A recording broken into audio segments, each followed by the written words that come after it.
ดนนานมาแล้วมีครอบครัวหนึ่งได้อาศัยอยู่บ้านที่ห่างไกลศอกลีกมีลูกชายชื่อสายห่วงมื้อหนึ่งสายห่วงกับแม่ได้ไปเบิ่งข้าวนาสายห่วงท่วงขึ้นแฮงๆว่าโอ้แม่แม่ข้าวหน้าเฮาบ่งามคือปีกายนี้เนาะแม่ได้ตอบว่าปีนี้ฝนตกน้อยแท้ๆและเมได้สร้างฝ่ายขังน้ำห้วยมาใส่นาสุดความสามารถแล้วแต่ฝ่ายมันน้อยบ่ทนทานยามใดก็หัวอยู่ตลอดลูกเอ้ยเมื่อสายห่วงได้ยินแนวนั้นก็คิดเป็นห่วงแม่หลายจะช่วยแม่แนวใดน้อเช้ามื้อหนึ่งสายห่วงพยายามสร้างฝายเพื่อจะมีน้ำมาใส่นาให้เพียงพอในปีต่อไปลาวส่วนสายใส่เท่าใดน้ำก็ไหลเซาะไปจนหมดลาวขุดดินใส่เท่าใดน้ำก็ยังหัวหลาย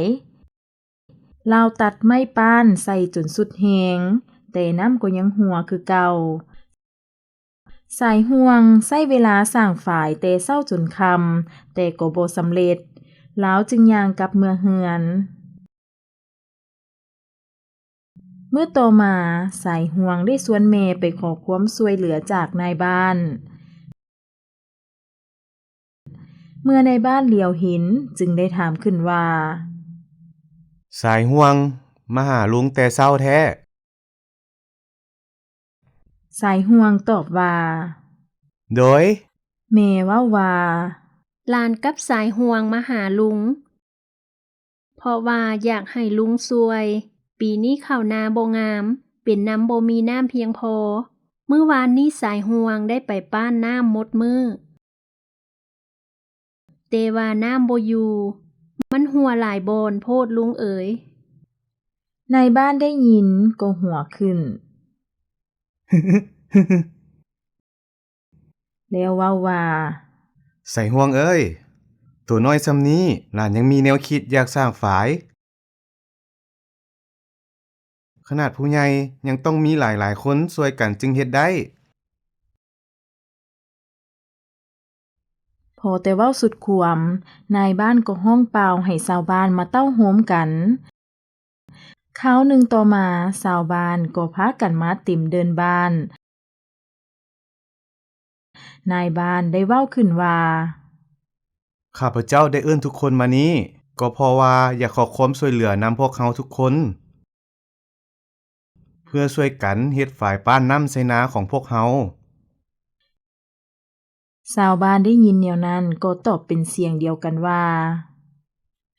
ดีๆพวกเฮาช่วยได้แน่นอนท่านนายบ้านเอ้ยบางคนเว้าว่าถ้าเฮาเฮ็ดฝ่ายได้สำเร็จบ่เพียงแต่นาของสายห่วงเข้าสิงามแต่พวกเฮาก็สิได้ข้าวนาหลายได้สายห่วงได้ยินแนวนั้นก็ดีใจหลายจากนั้นชาวบ้านก็เปลี่ยนกันเว้าขึ้นว่าจงปั่นหน้าเวียกให้แต่ละหน่วย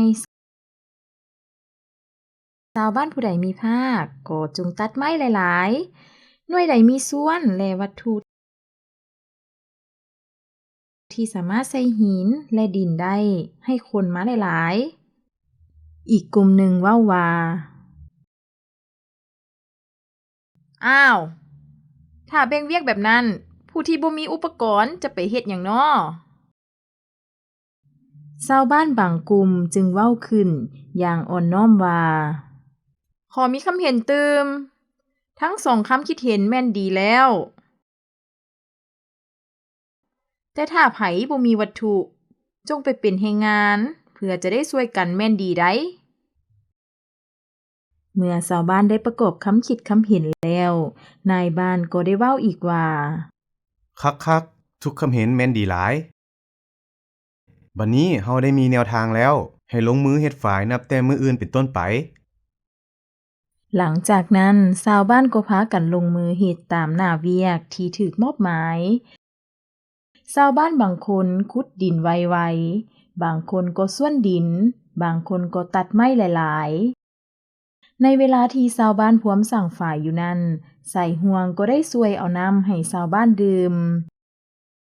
สุดท้ายชาวบ้านได้พร้อมกันขนหินดินและขนไม้ไวๆอย่างบ่ฮู้อิดเมื่อยหลายมื้อผ่านไปที่สุดฝ่ายของชาวบ้านก็ได้สำเร็จด้วยดี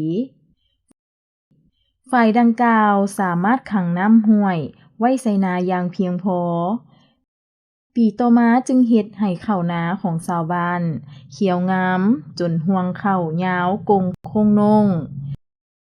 ชาวบ้านแต่ละครอบครัวต่างก็มีความสุขเบิกบานใจนับแต่นั้นมาสายห่วงจึงเข้าใจว่าเวียกงานทุกอย่างถ้าอยากได้ผลสำเร็จด้วยดีควรรับฟังความคิดเห็นจากคนอื่นแม่นจะดีเพราะคำคิดเห็นของหลายคนล้วนแต่มีเหตุมีผลถึงจะต่างกันแต่มันก็มีเนื้อหาไปล้วงเดียวกันถ้าเฮามีความเป็นเอกภาพกันดีจะเฮ็ดให้ทุกคนอยู่ร่วมกันอย่างมีความสุข